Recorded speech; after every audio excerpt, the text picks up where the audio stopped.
Ela tá muito blasé, né? Olha lá. Ela tá nem Ela veio aí. aqui falar comigo. Ela não tá entendendo nada. Ela está ignorando a nossa audiência. Ai, calma aí. Aí lá.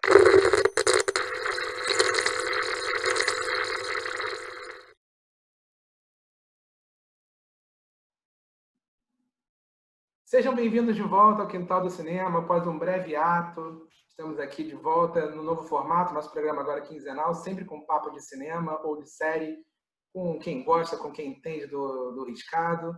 Só que estamos agora numa modo diferente. Nosso programa agora é quinzenal e, além das entrevistas de sempre, vamos intercalar com uma nova proposta de programa que vamos começar hoje. É um quintal mais episódico. Vamos falar sobre um episódio de série específico e não com convidado. Agora ele está aqui fixo do meu lado, o grande entendedor do mundo pop, ele que junta la gente, está sempre vindo baseado no México, o homem da cultura pop, Valdemar Felinto.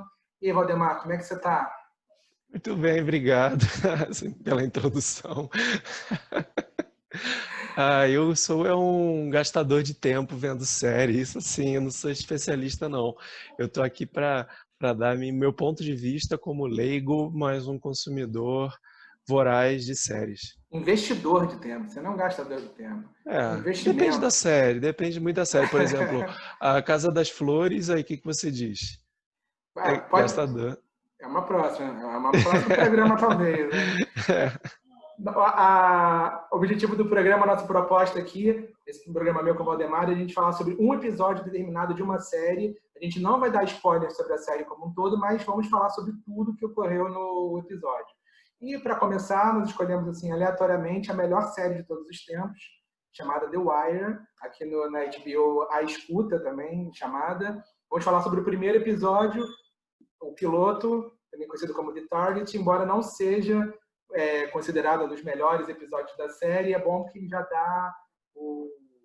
estipula as regras dessa série, que não é um episódio que vem à mente dos fãs da série logo de cara. Ele joga já muitos personagens, muitos cargos. Tem o lance do deputy, que é traduzido como aqui na HBO, na legenda vem como deputado, delegado, mas é tipo o comissário da polícia, então você se confunde na hierarquia um pouco, mas depois acaba sendo uma marca registrada da série, são cenas curtas, muitas tramas bem desenvolvidas. Como é que foi? Você te pegou de primeira o piloto quando você viu ou você demorou um pouquinho a embalar assistindo The Wire? Acho que demorou um pouquinho. Para quem for ver, quem nunca tiver visto, for ver o piloto, vai preparado para, como você falou, para receber um banho de informação. Mas o curioso é que se você vir a série toda e voltar a ver o piloto outra vez, as coisas vão fazer sentido. Sim. Obviamente não é a mesma sensação que você vai ter, porque o de início você vê pela primeira vez é uma sensação única, mas eu acho que é interessante, se eu puder preparar as pessoas para quem for ver, o piloto ele vai mais ou menos, ele vai contextualizar o que vai vir pela frente, Sim. tá? Então ele tem esse, eu não sei se foi uma intenção, tá? Mas ele tem esse movimento de tentar contextualizar os principais núcleos da série e contextualizar um pouco o eixo em que essa série se desenvolve, um eixo político-social, tá? No contexto de uma região degradada do Nordeste dos Estados Unidos. Vou até aproveitar para jogar aqui uma sinopse rápida para quem não conhece, porque tem vontade de assistir a série. A sinopse do piloto, embora sejam muitos personagens, né, muitos plots, sobre o detetive McNulty da polícia de Baltimore, que ele acaba quebrando a hierarquia no momento, se mete num caso que não era dele, e isso gera uma pressão de cima para baixo, que acaba abrindo um caso para buscarem a gangue dos Bartdale, né? do Avon e do primo dele. E aí, como todo bom policial, uma equipe precisa ser formada, vão juntando alguém da delegacia aqui, outro cara que está encostado de lá, e aí já é a base da primeira temporada geral, né? Que é influenciado assim, o desenvolvimento do grupo, como você falou, dessa montagem do grupo, a montagem é influenciada muito também por um contexto nacional dos Estados Unidos dessa época, que foi, se não me engano, era 2002, né, Sim. que era os Estados Unidos estavam com tudo em guerra com o Iraque por causa do ataque às Torres Gêmeas, e então existe um envolvimento da DEA, né, em investigações de narcotráfico, mas que elas são meio que deixadas de lado porque os Estados Unidos estão focando nas ações antiterroristas e eles estão meio que falando, a DEA basicamente fala, vocês querem continuar com isso? Então beleza, toma aqui a tecnologia, porque a polícia de Baltimore não tem a tecnologia, e eles são apresentados essa tecnologia federal para eles poderem começar a trabalhar nessas investigações que tem um cunho político, como você bem disse, né? A partir do momento que o McNulty quebra essa hierarquia, existe um desequilíbrio de forças. Essa guerra, esse jogo de empurra, de cima para baixo, político, está presente o tempo inteiro na série. Esse piloto ele foi escrito pelo próprio David Simon e foi dirigido pelo Clark Johnson. Você sabe o que é o Clark Johnson, Valdemar? Nem Clark ideia. Johnson, ele interpreta o Gus, o jornalista, na última temporada. Ele dirigiu os 2 primeiros episódios. O cara lá do Baltimore Sun, que fica chateado que o outro fica inventando notícia. Tá. Sei. Ele é o diretor do... Ele trabalha no Homicide. Ele dirige os 2 primeiros e o último episódio. E você falou uma coisa interessante, porque o piloto foi filmado um pouco depois do 11 de setembro, assim, coisas de 1, 2 meses depois, e dizem que aquela cena que eles falam que o FBI estava mais focado em antiterrorismo do que em narcóticos, não era uma coisa que estava tão estipulada assim, realmente foi um movimento que acabou acontecendo na vida real também. Que tem uma frase emblemática do McNulty, quando a DEA, a FBI, agora eu fiquei na dúvida se era a FBI ou a DEA, mas que fala para ele que eles vão focar no counterterrorism, que aí o McNulty fala, mas por que a gente não tem amor no coração suficiente para 2 guerras? E é quando a escuta é apresentada para a gente também, né? O nome da série também acaba sendo um personagem recorrente. Vou falar do elenco também, porque o elenco não eram nomes tão conhecidos na época, né? O McNulty ele é feito pelo Dominic West, que depois fez o The Affair, né? Mas dali saíram as grandes estrelas do cinema, né? Eu vi uma entrevista com o Idris Elba, que faz o Stringer Bell, e o entrevistador estava super bajulando, sabe? Você é uma estrela, você é a grande estrela que saiu da série. Ele falou, não, olha, tem o Michael B. Jordan, que eu acho que é mais famoso do que eu, que tinha 12, 13 anos quando ele trabalhou, né, fazendo Wallace. O Idris Elba nessa época não era muito conhecido, né? Não era não. Depois ele virou um excelente ator, né? O McNulty também, 2 ingleses, para variar. Sim. 2 ingleses convencendo como, né, fazendo sotaque lá nesse valor de Baltimore, né? E o Dominic West mora num castelo. Procurem, se você você vai colocar o link no vídeo no YouTube mostrando que ele mora num castelo na Inglaterra. Agora eu não lembro se é na Inglaterra ou se é um outro país do Reino Unido. Ele mora no Reino Unido num castelo. E os 2, além de britânicos, são bonitos, né? Caras bonitos, né? São. Tem porte, né? Tem presença. Valdemar, a série abre com uma cena de abertura muito emblemática, que a princípio não tem a ver tanto com o resto da trama. Aliás, o próprio piloto em si, embora ele estipule muitas coisas da trama, da história, ele é mais de ambientar, né, o local, como é que as coisas funcionam. Tem um corpo morto, o McNulty está lá investigando, e ele entrevista uma das testemunhas que não aparece mais na série, né? Ela só aparece naquela cena. E fala que o cara morreu, que era um cara que participava de um jogo de dados, trapaceava, roubava o dinheiro de todo mundo, mas que ele sempre roubava. E aí o McNulty estranha, mas vocês sabem que ele roubava? O que deixava ele participar? Ele fala, tem que deixar, aqui é a América. E de fato, é meio a tonalidade da série, que é um pouco sobre as regras desse jogo. O cara chamava isso Not Boogie, O O Melequinha. Snotbug, o Melequinha. Pois é, né? Que fala, mas por que vocês deixam ele? Porque jogavam, deixavam dinheiro no chão, quando tinha dinheiro suficiente, ele pegava o dinheiro, roubava, iam atrás dele, batiam nele, e depois, sempre acontecia, sempre que jogavam, ele fazia a mesma coisa. Eu acho que é interessante, porque é o microcosmo da essência da série, que é essa essência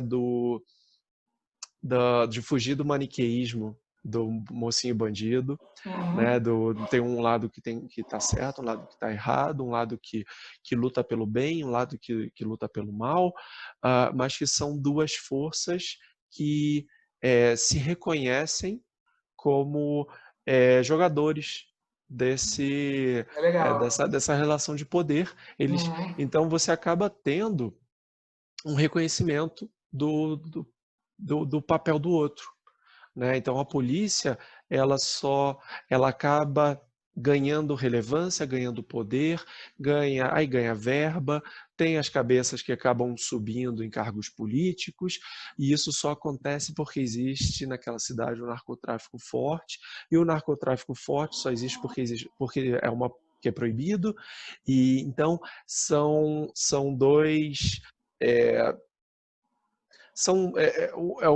a solução, supostamente solução, e ela precisa do problema sempre vivo, né? E vice-versa. Uhum. Mas que é muito, naquela hora, é uma frase curiosa como outra qualquer, que tem muitas na série, né? Sim. Mas depois que você revê, aquilo ali faz sentido. Você fala, é um manual, uma preparação, um curso de iniciação do The Wire, esse piloto. E eu acho que é um grande mérito do The Wire sair do maniqueísmo tradicional das séries policiais dos Estados Unidos, Sim. de colocar é, o bandido como uma força que ela surge de si mesma, ela surge porque que é aquela questão até meio positivista, assim, do cara o cara é mal porque ele é mal e a gente tem que combater esse cara porque ele é mal e é Uhum. uma é uma responsabilidade só desse cara porque ele é mal e ah, ele é o início e o fim dessa maldade. Ele é o início e ele precisa ser o fim nele mesmo dessa maldade por meio do estado do bem que vai lutar contra ele e não como algo sistemático, que é um problema recorrente que é causado pela estrutura da sociedade como um todo. E é muito bem feito. É E não verdade. foge do tema. Não foge do tema. O tema ele é tão amplo eles poderiam ter série até agora, ter a 30ª temporada, que eles teriam material para trabalhar. Mas termina muito bem a série. E muito embora você fale que não tem a ver com outros policiais, os signos do gênero estão ali, né? Claro, Que tá falando, né? claro. Do cara que infringe as regras. Eu até comentei aqui no Quintal do Cinema sobre o BoJack Horseman com a Lisa Conde, que tem uma cena do BoJack Horseman que são os tipos de policiais, né? Aí é uma cena que é o cara que tem a última missão de se aposentar, tem outra que é o porradeiro. É maravilhoso. Vou ver se você bota aqui também, né, na descrição, que é bem legal.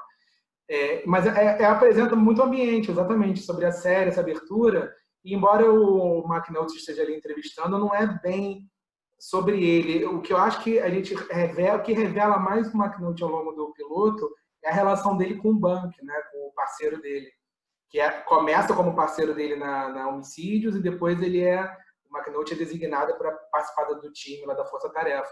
E assim que eles aparecem lá no tribunal, no fórum, o McNulty ele já passa pela porta da detector, não sei, já pergunta onde é o tribunal, ele já meio burla ali aquela entrada, e o Bank ele fica olhando para ele, tipo assim, meio que repreendendo, e é uma máxima que eles são super amigos, eles pegam do lado do trem, né? Até Uhum. depois a série até meio que induz a achar alguns momentos que a amizade deles vai até um pouco além disso, mas aí eu passo para outro episódio. E E também é o que vai elevando, né? Ele no final do episódio ele fala com o Buck também sobre ser separado, não poder ver os filhos, né? Essa apresentação do McNulty já é mais pincelada lá com o personagem do Buck, que a gente não tem nem noção de como é que ele é um personagem legal também nesse início, né? O personagem, eu vejo ele como muito como uma âncora para manter o McNulty na normalidade do funcionamento da polícia de Baltimore. Sim. Né? Porque o McNulty ele é inquieto, ele não respeita a hierarquia, ele quebra a regra, mas tem ali um pouco de um policial que quer fazer as coisas, né? Que quer fazer o trabalho dele bem feito. Dá para ver muito, muito bem que existe essa frustração dele pessoal, ele se sente muito mal por causa da questão familiar dele, então acho que ele foca muito no trabalho, nesse piloto, né? Aquela conversa que eles têm no bar, no pub, né? Que ele fala, ele explica pro Balk como está a situação dele particular, familiar, e enquanto que o outro é o que fala, não, pô, esse corpo que está aqui, ele não pode ser um homicídio. É o cara que ele quer fazer o mínimo esforço, ele quer se expor o mínimo possível, ele joga de acordo com as regras as regras burocráticas da polícia. E ele é mais ou menos uma âncora que prende, que fala, não, McNulty, fica aqui, volta para a terra, e enquanto que o McNulty quer voar, né? Assim como ele também, depois da série, a gente vê que ele tem os vícios dele também, né? Ele faz uma Sim. pegadinha com o corpo lá quando a Kima vai verificar o cadáver. Ele também tem aquela coisa. Ele é um polícia bem. Ele é um polícia, tipo o zagueiro-zagueira, né? Mas você vê um trabalho de roteiro tão bem feito que essa cena do bar no final é uma cena que, se você analisar friamente, parece que não tem tanta importância na história, mas você vê, não tem nem um minuto eles conversando ali naquele balcão e ele dá esse background familiar do McNulty e ainda fala do Daniels ao mesmo tempo, quer dizer, tudo tá meio interligado, né? A questão do julgamento do D'Angelo, Barksdale também, que acaba levando a insubordinação do McNulty, que vai levando aquela cadeia de comando de cima para baixo, que vai gerar um time novo e que eles pensam o Daniels. Quer dizer, é tudo e até, assim, com 40 minutos de... O episódio tem 1 hora. Com 40 minutos, lá pro final, aparece o Bubbles, né? Que depois você vai entender que ele é informante da polícia, que ele é viciado em heroína. E também ele se liga a essa questão de... Ele é aquele cara do meio, né? Ele Isso. tá ali, ele faz trabalho de informante para a polícia, mas ele está muito inserido naquela miséria lá. E tem o julgamento, né? Que aí entra nessa questão, aquela cena do julgamento é muito legal, né? Que está falando, a relação dos lados, como os lados se completam e assim, o McNulty está olhando, manjando o Stringer Bell na plateia do julgamento e ele está lá desenhando, vai se ferrar, detetive, né? É muito bacana essa dinâmica. Né? E a conversa depois, né, porque fica claro que houve uma pressão, né, para que as testemunhas retirassem o que eles haviam declarado contra o D'Angelo, e aí o McNulty é chamado. Isso não ficou muito claro para mim, você pode até esclarecer. Você acha que o McNulty fez de propósito para ser chamado pelo juiz? Quando ele passa no corredor, que a secretária do Acho que juiz... sim, acho que sim. Isso para mim não ficou muito claro, mas eu acho que faria sentido. Que ele conversa com o juiz e ele fala para o juiz, fala, né, dessa pressão, porque era um caso muito claro, essa pressão que houve sobre as testemunhas, e ele fala, por que você não fechou? Aí ele fala, mas por que eu faria isso? É um julgamento livre, aberto, de acordo com as leis, não sei o quê, daquele discurso legalista, né? Só que é um juiz que tá vendo o lado dele. Ele está vendo o lado dele. E aí ele vê que existe uma oportunidade, né, de aparecer, de pegar uma informação que o McNulty passou para ele e passar a ter uma relevância porque ele tem os interesses dele, os interesses de crescimento de carreira, crescimento político, e aí, Verdade. né, que aí é quando desanda tudo. E aí a série começa a ganhar o formato dela, o formato, a razão de ser dela. Tira daquele estado inicial, né? E o McNulty é bem incisivo até. Ele fala, não, está sendo julgado por 3 homicídios, mas são 10 corpos. Ele sabe de tudo e ninguém sabe de Isso. nada sobre o Avon Barksdale na polícia, né? Ele meio que tira um caso do nada, mas é um problema que já está rolando há bastante tempo. Mas a cena do julgamento em si é interessante. Aí eu vou falar nem da cena do julgamento, mas no piloto a gente fica muito preocupado que vão falando muitos personagens, vão chegando gente nova. A gente quer saber quem é quem. E depois você vai ver que tem umas pessoas ali que elas não aparecem tanto. O próprio juiz, na primeira temporada, aparece um pouco mais, mas ele não é tão recorrente.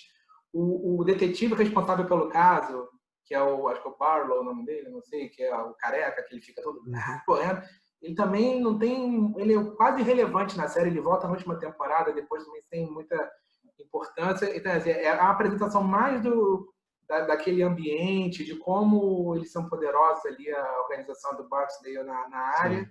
E naquela mesma cena do julgamento, a gente vê pela primeira vez vários personagens relevantes, né? A gente vê, como eu falei, o Stringer Bell, né, do Idris Elba, lá daquela gangue lá dele, o eBay, o advogado, né, o Maurice Levy, que é um personagem que eu, putz, muito legal, né, o advogado de bandido, né? A companheira do D'Angelo aparece também. A companheira do D'Angelo... Que aparece que ele tá no bar. Mas depois, na outra cena... Não é a cena desculpa, não é do julgamento, Sim, falando do aparece. episódio como um todo. Isso. Que, aliás, a gente falou que não vai dar spoiler, mas é ótimo também como é que ela termina essa temporada, né? Aliás, eu vou chegar num ponto interessante, que é o piloto, ele não tem os meus 2 personagens preferidos da série, que entram depois, que é o Omar, que é o personagem preferido de todo mundo, e o Lester, né? O Lester Freeman, que é aquele cara policial também. Depois ele vai entrar na equipe, ele é um cara que está encostado, fica fazendo miniatura em vez de Sim, que é um trabalhar. cara super inteligente. Ele é o detetive, né? Ele é o Isso. cavador, o personagem maravilhoso. Ele é o cara que chegou o momento que desistiu. Ele desistiu de Sim, lutar contra o sistema. é Né? verdade. E isso, o fato de ninguém saber dos assassinatos do grupo do D'Angelo, do Stringer Bell, é por isso, é porque é uma forma de você manter o equilíbrio, né? Ninguém se expõe, você acaba oculta os números, que é o que importa aos políticos, e diminui a pressão sobre a polícia está toda hora querendo que os mortos não sejam homicídios, que sejam mortes naturais, porque isso expõe menos os policiais. Então, ele é o cara que nessa burocracia, nesse jogo de poder, nesse equilíbrio, nesse jogo de poder, ele desistiu. Né? E aí ele vê na força-tarefa ele acaba sendo impulsionado a mostrar o conhecimento dele. Ele está encostado há muitos anos, né? Tem essa questão, ele meio que já entregou, né? Isso. E aí o julgamento, o D'Angelo é absolvido após uma testemunha mudar. São 2 testemunhas, né? Uma testemunha o reconhece e a outra diz que nunca ouviu sobre o assassinato e ele é absolvido. Depois do julgamento, a gente tem a apresentação da equipe lá de homicídio, né? Que é a Kima, que eu falei dos meus personagens preferidos. A Kima completava o trio, mas no final eu não vou falar por que ela saiu do trio, não vou entregar. O Herc e o Carver que fazem uma dupla, né? Tem uma coisa beirando ali a comédia um pouco, né? Como é que eles são enrolam. E você já vê logo, eles dão uma batida, a Kima salva ali tudo, ela consegue descobrir a arma escondida e eles deixam passar. É uma organização ali que meio não... É uma organização ali que não fica bem estipulada já de primeira, né? Como é que Isso. ela é a policial da rua, é ali que ela se sente bem. Os 3, a poluição, eles têm a dinâmica da rua e aquela dinâmica de secar gelo. Então, em resumo, vamos falar aqui sobre o piloto falando da trama, mas sem entregar tanto. O McNulty, vendo o D'Angelo ser absolvido, ele chega lá, encosta no juiz, comenta da gravidade de ter um fora da lei como o Avon Barksdale, que o juiz também não conhecia. Só que o juiz sopra essa insubordinação do McNulty e aí vai lá desde o comissário lá de cima, descendo para o major, descendo para o chefe do McNulty, que aí eles querem um resultado que o Avon Barksdale seja investigado. E eles não têm a mínima ideia de quem seja, eles vão demorar até descobrir quem é o Avon Barksdale. A gente meio que entende quem ele é por causa da cena da boate. A gente acaba conhecendo também essa cadeia de comando, né? O comissário, que é o Burrell, demora também uns 45 minutos para aparecer, embora você já ouça falar o nome dele. Tem o Major, o Rawls, que tem uma cena de dando esporro no McNulty, fazendo gesto obsceno, né? E há uma dinâmica entre os atores, entre o Dominic West, que a gente já falou, e o John Doman, que eu acho que é o que faz o Rawls, que meio que se repete um pouco no The Affair. Não sei se você chegou a ver. Não. Tem também uma relação bem conflituosa. É bacana eles terem repetido. Uma equipe, uma força-tarefa é formada. O McNulty, como o Rawls não gosta dele, empurra ele como uma sobra, assim como o Sant'Angelo, que é o mais um. E com mais o trio que a gente acompanhou no início do episódio, que é a Kima, o Herc e o Carver, que parece o Felipe Bastos, volante do Vasco. E aí ele junta esse sexteto para... Aí começa a força-tarefa para buscar a gangue do Avon, que vira o mote da primeira temporada. É uma força-tarefa que é feita por pressão política, mas que não é apoiada. Né? Ela é deixada de lado, acho que preferem deixar que o assunto seja esquecido, só que acaba funcionando. É um grupo que acaba funcionando. E vejam, quem não tenha visto ainda, vejam essa série com essa compreensão da humanidade, né? Da questão do jogo de poder, e tenta trazer, quem for brasileiro, vê no Brasil, vocês vão conseguir traçar diversos paralelos com a realidade do Brasil, porque a verdade somos todos humanos e o jogo, ele é por poder. Em todas as esferas, é tudo por poder. Seja um poder político, seja o poder que for, tudo gira em torno de poder. E acho que essa série é muito, muito bem sucedida nesse aspecto, de mostrar como o jogo é jogado e por que ele é jogado da forma que ele é jogado. Tanto que no piloto, as coisas só começam a andar quando existe uma instigação de poder. Né? Que é quando o McNulty faz das dele. Né? Quebra a cadeia de comando. Né? Isso, que aí é quando ele joga a merda no ventilador, que aí é que todo mundo se mexe. É poder. Exatamente. Não é pá, vamos fazer um trabalho melhor de polícia. Não, é poder. Tudo tá relacionado a poder. Eles nem conheciam o bandido, né? O Avon Barksdale. Pois só ele, foto. né? Nada, Exatamente. não tinha perguntado qual é a data de nascimento. Ninguém sabia qual era a data de nascimento. Fala, desculpa. Nada, que isso. É exatamente isso, é um ciclo que se retroalimenta. Né? Da mesma forma que o final espelha o início, eu revendo o piloto, também eu acho interessante como que os bandidos, né? Como os fora da lei, também espelham certas coisas da polícia. Né? Que claro. O trio lá da Kima, que ela resolve o problema com os outros dois apalermados lá, com o Carver e o Herc, também é um pouco espelhado do D'Angelo, com os outros dois meninos também, né, com o Wallace e o Pooh. Quer dizer, é legal como é que tem essas equivalências, e assim, não é sobre polícia contra bandido, é sobre pessoas, né? Exato, é sobre a vida, sobre jogo de poder, disputa de poder e sobrevivência, né? Principalmente, acho que é muito literal no caso do narcotráfico, porque é literal sobrevivência, se você der mole, eles passam rodo, mas no caso da polícia é uma sobrevivência profissional.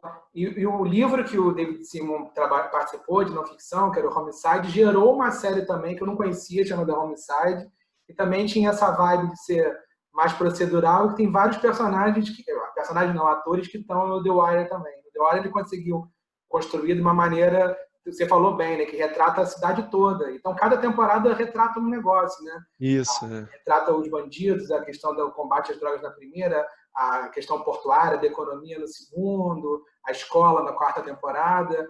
E foi uma coisa bem pensada para se fechar em 5, tanto que não é um assunto hoje, mas ela se encerra, se fecha de uma maneira como eu nunca vi. Não, a gente não vai não vai entrar nesse mérito, mas realmente o último episódio ele é excelente, mas eu acho ele extremamente triste, né? Pois é, Ele... exato. Tem uma entrevista, não sei se você chegou a ver o David Simon entrevistando o Obama, que o Obama é um grande fã da série, né? O Barack Obama, o ex-presidente. Não, não vi. São Que 12 bom que você minutos. falou que é Barack Obama, né? Eu não tinha visto. Você achar que era o Osama. Mas ele, inclusive, é um grande fã do Omar, né? Ele fala que é o personagem que ele mais gosta das séries. E ele fala muito sobre isso, sobre essa questão carcerária, como é que se destrói famílias, essa questão da proibição das drogas. É interessante que ele está fazendo. Ele é um cara que, além de ser um showrunner de séries maravilhosas, do The Wire, The Deuce, do outros, agora do Plot Against America também, da minissérie, ele dá a visão de quem esteve perto disso, quem estudou sobre isso antes de fazer a série, né? E mostra para um político, né? Para o cara mais poderoso do mundo na época, assim, como é que essas políticas de segurança acabam perpetuando a insegurança, perpetuando a violência, excluindo uma parcela gigante da sociedade, uma parcela majoritariamente negra da decisão até de votar, né? De casos presidiários. Então é bem interessante. É um vídeo de 12 minutos. Eu vou botar no Vou ver. blog. Eu vou ver, mas o Obama anda FHCzando muito, né? Porque, tipo, o cara esteve no poder por 8 anos, aí ele agora fala contra a guerra às drogas, contra as guerras em geral e tal, mas ele é um cara que mandava míssil em todo mundo, que iniciava a guerra, que não fez nada Deportou uma galera, né? Contra um movimento, foi um movimento que iniciou esse movimento de repressão como é que dos minimum sentences, né? Você ter uma sentença mínima dependendo do crime. Quem começou isso tudo foi quem começou, o Clinton, não vou dizer que foi o Clinton, Eu não vou dizer quem começou isso tudo, porque depois alguém vai dizer, os milhões de espectadores vão dizer, não foi ele que começou. Mas assim, teve um crescimento, ganhou uma força política muito grande no governo Clinton. E não houve um movimento para retroceder. Né? Sim, e sobre o Clinton, que você falou do encarceramento em massa nos Estados Unidos, tem um documentário legal da Netflix chamado 13ª Emenda, não sei se você viu, da Shonda muito bom. Rhimes, que mora no coração de todos os roteiristas de boa vontade do mundo, ela dirige o documentário, inclusive.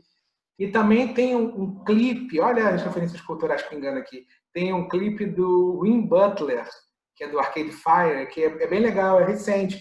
Ele vai mostrando ao longo do desenvolvimento histórico a quantidade eu vou lembrar o nome, vou botar na descrição, da população carcerária nos Estados Unidos.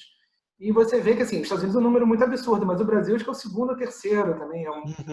São populações inteiras que estão padecendo disso como uma política de Estado. Né? Exatamente. De modo, depois desse resumo assim, do que a série, o piloto vai trazer para a gente da série, acho que é um momento aqui da gente encerrar. Um modelo novo de programa, o Quintal do Cinema episódico, um programa novo que a gente vai alternar com as entrevistas normais. Vamos sempre falar sobre um episódio de série e dissecar esse episódio. Hoje a gente falou sobre um piloto porque eu estava com muito medo de falar sobre um episódio mais assim, com gente de The Wire e não entregar os finais, sabe? Eu fiz questão desse programa ser sem spoiler. O Maba está sempre presente aqui comigo quinzenalmente não, uma vez por mês, né? Que quer fazer uma quinzena, sempre falando sobre um episódio de série. Estamos já pensando já na próxima. Depois a gente conversa aqui. Eu já tenho o meu episódio, mas eu preciso que você chegue lá. É o 9, né? É o 9. Isso. A gente tem que falar de um Seinfeld também. Tem que falar de um Seinfeld. Tem que falar de algum Seinfeld que mostre toda a problemática que ele tem com as mulheres. Sim, que mais tem. Eu tô revendo aqui com a Aline, é impressionante. A gente fala assim, gente, eles reclamam da vida, mas eles estão sempre pegando gente. Todos eles. Já começa o episódio pegando alguém novo, o George sempre reclamando que ele é incompreendido, só se dá mal e tá sempre com uma mulher. Eu acho que falar do Jorge Constanza seria lugar comum, porque é o básico, né? Todo o trauma, que é um fruto acho que de uma vida toda cheia de trauma, o Jorge Constanza. Mas eu acho que a gente deveria falar sobre a relação do Jerry com as namoradas e como ele é cri-cri. O Jerry é mais problemático dos 4 disparado. É. Ele é o mais problemático, ele é o mais... O menos problemático é o Kramer, de longe. É o menos problemático. E a Elaine, que é melhor, ela tem... Não é que eu seja parecido, não, mas tem muito aquela coisa que sem fazer referências a mexicanas diretas, mas aquela coisa da Chiquinha, assim, de ser... a gente tem uma empatia com ela o tempo inteiro também, mas quando não é para ela ser cretina, né, ela capricha também. Comparando a Elaine com a Chiquinha. Valeu, querido. Então, na próxima quinzena nós vamos falar com uma entrevista especial, tem coisa boa aí. E depois vamos falar sobre mais um episódio de série. Se alguém quiser sugerir, alguém que esteja vendo algum episódio que a gente possa falar, a gente vai ler e talvez a gente ignore, mas sempre bota sugestões. É verdade. Você veio hoje com... Nunca imaginei que te entrevistaria você estando num modelo rubro-negro. É uma tristeza para mim. Não é rubro-negro, é do Milan, mas não é rubro-negro. Eu tenho camisas do Milan, porque eu gosto muito do Milan, mas nenhuma delas é rubro-negra. Eu tenho camisas do Atlas daqui e nenhuma delas é rubro-negra. O Atlas fazendo uma campanha brilhante esse ano no Campeonato Mexicano. São 17 times, né? Se não me engano, são 17 times. Classificam 12. 12 vão para liguilha, porque é liguilha, ou seja, conseguiram colocar no diminutivo. Com 12 não tem como ser liguilha, né? E aí o Atlas conseguiu a proeza de não se classificar. Mas é a sina do Atlas. Tem quase 70 anos do título deles. Tem coisas que só acontecem com o Atlas. Praticamente, vim cair aqui, sair do Botafogo, sair não, né? Mas eu me distanciei fisicamente do Botafogo para essa proximidade com o Atlas. Com o Atlas, parabéns. Eu não estou falando, mas o Vasco está uma tristeza aqui também. Vamos falar de cinema e de série, que é o melhor que a gente faz. Tá uma tristeza politicamente, inclusive. Valeu, gente. Próxima quinzena tem mais. Até mais um Quintal do Cinema. Valeu. Um abraço.